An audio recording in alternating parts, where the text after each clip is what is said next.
Hola y bienvenidos. Hoy vamos a aprender un poco de inglés para practicar o enseñar yoga. Es una mezcla de español e inglés, entonces recomiendo tener un nivel de inglés A2 o B1 para la clase. Me llamo Brianna, soy profesora de yoga y también soy profesora de inglés. La verdad es que no hablo muy bien español, así que si hay algo que no entiendes porque no lo he explicado bien, por favor, dímelo en los comentarios. Y sé amable, tú estás aprendiendo ahora y yo también. So be kind in the comments, please, because we are all learning. Ah, vamos. ¿Por qué aprender inglés para profesores de yoga o para practicar yoga? More languages equals more opportunities. Para los estudiantes de yoga, comprender el inglés tiene más oportunidades para practicar en línea y para viajar. Y para los profesores, cuando puedes enseñar en más idiomas, tienes más oportunidades para enseñar. Puedes encontrar más estudiantes en línea y en las redes sociales. Hay mucha gente en las redes sociales a la que le gusta practicar yoga en inglés. Puedes encontrar hablantes nativos y no nativos. Puedes enseñar turistas o expatriados. Cada año, más y más personas de países de habla inglesa se mudan a países de habla hispana como España y Latinoamérica. Por ejemplo, soy de Estados Unidos, pero yo vivo en España. Puedes enseñar clases bilingües como clase. I will be speaking English in this class. Si te gusta viajar, puedes dar clases en el extranjero. Por ejemplo, you can travel and give yoga workshops in other countries. In this class, I will show you some vocabulary, but we're gonna focus on phrases. So voy a enseñarte algo de vocabulario para que te familiarices, pero quiero que te centres en las frases. ¿Por qué es mejor aprender frases? I think it's easier to memorize phrases. Es más fácil memorizar frases. And also, yoga teachers tend to use the same or very similar phrases. So if you just learn those phrases, then when you're teaching, you don't need to invent your own. Or if you're taking a yoga class in English, you will start to understand what the phrases mean. Voy a hablar en inglés porque tú estás aprendiendo inglés y yo no conozco todas las palabras en español. Esta es una clase bilingüe y es muy importante. Repite después de mí. Este es muy importante. It's called shadowing. Shadowing significa que el estudiante repite lo que dice un hablante nativo para aprender. It will help you with pronunciation and with remembering. Repite después de mí. Up or rise. Sometimes you'll hear rise usually, but it means up. Down or fall. So sometimes you'll hear the word fall, but it means down. Fall can mean many things, actually. It has a few different meanings, but in the case of yoga, it usually means to go down. So abajo, left, izquierda, and right, derecha. So some more vocabulary. Twist is to turn, girar. To twist is an action, una acción. And then up and over is also an action. And then top of the mat. So you can see his hands in the third photo, they're at the top of the mat. The feet are normally at the back of the mat.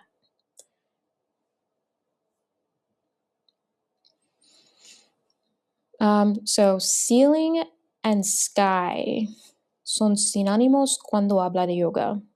Y floor and ground también son sinónimos cuando habla de yoga. Solo cuando habla de yoga. Levanta los brazos is to lift or to reach up, to put your hands, tus manos, over your head. And then you'll also hear teachers say to fold. And there's also the pose forward fold.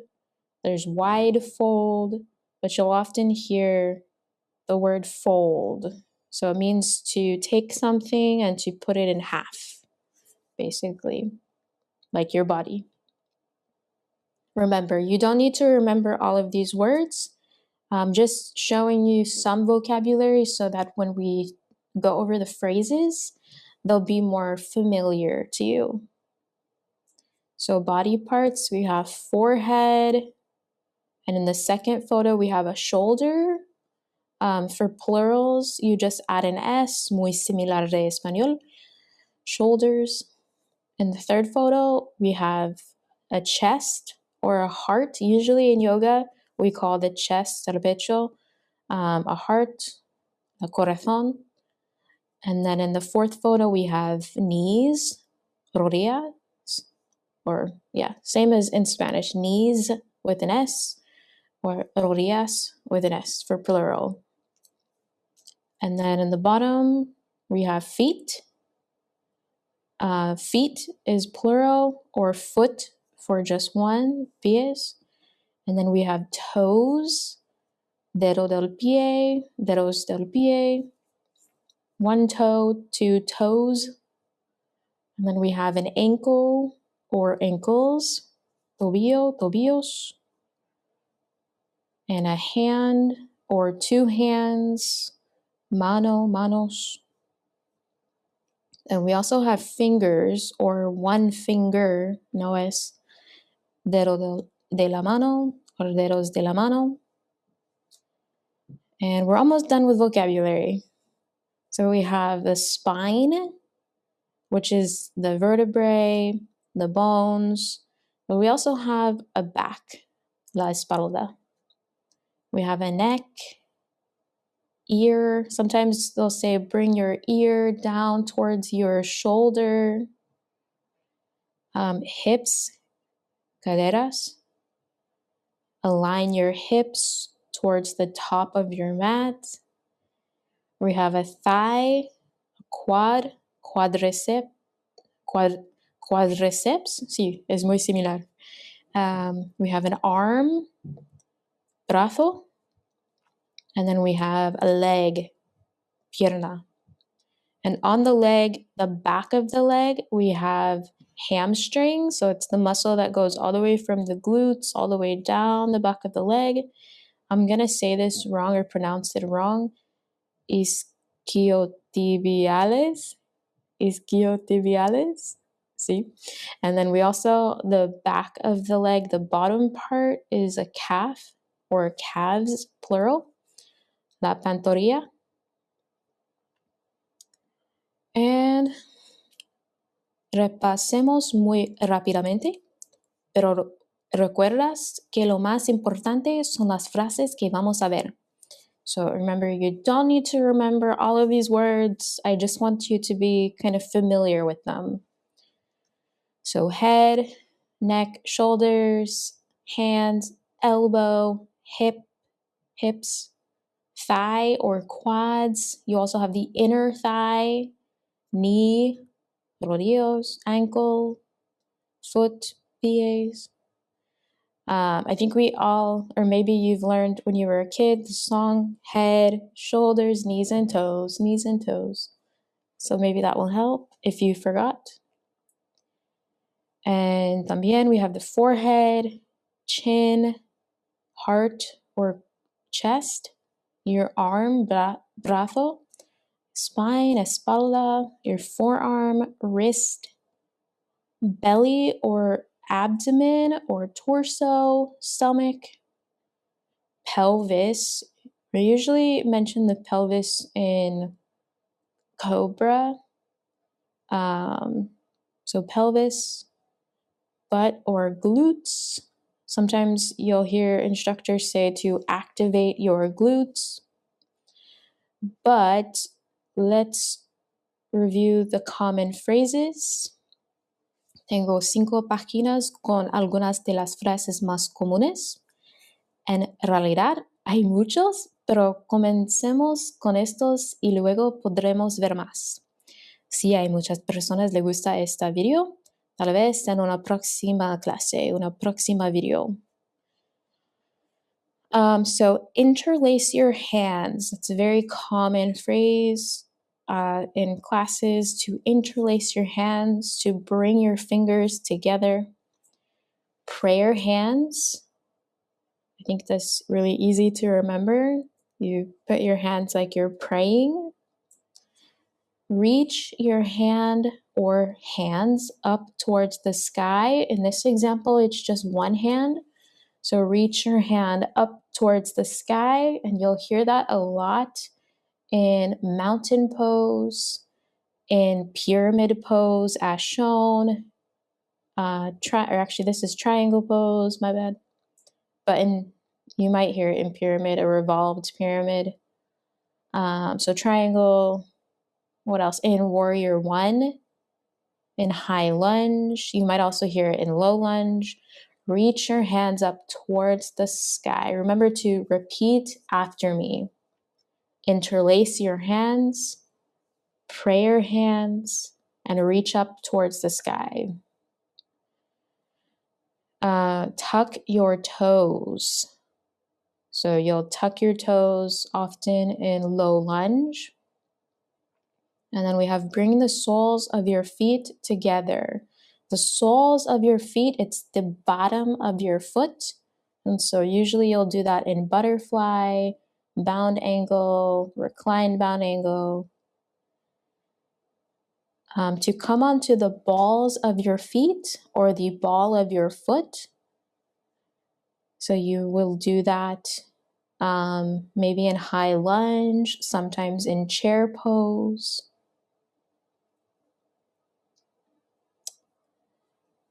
Lift your spine towards the ceiling. So in cat pose, that's a common way to give students directions, is to lift your spine towards the ceiling.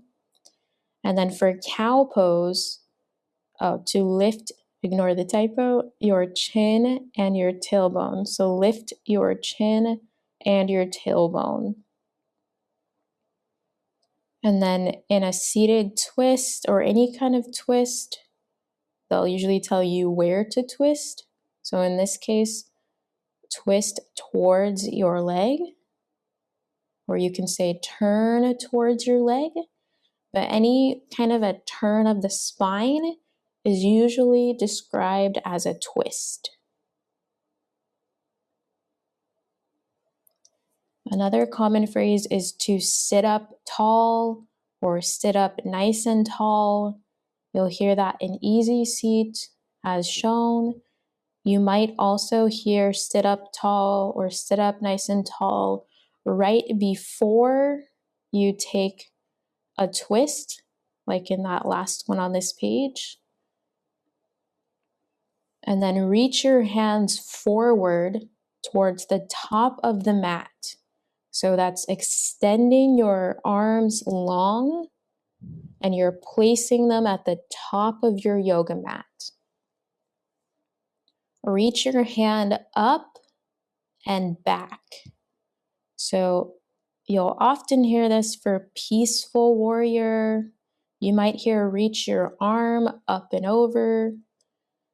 But reaching usually means to send your hand up And then the teacher will say where. So if you're going to teach this, you can say reach up and over, or reach your hand up and back, like in the case of peaceful warrior.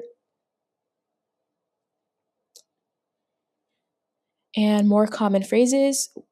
This is the last page, so if you're already feeling stressed, we're almost finished. Pivot on your back foot, or to turn on your back foot. So usually when you move from low lunge or high lunge into a warrior two, you'll turn your back foot. You're on the ball of your back foot. Remember here, the ball of your back foot, and you will turn it. And then we have align your knee with your ankle. This one comes up a lot for lunges, warrior two, but to align your knee means to place it over the ankle. So you're aligning the knee over the ankle. And then root down through the soles of your feet.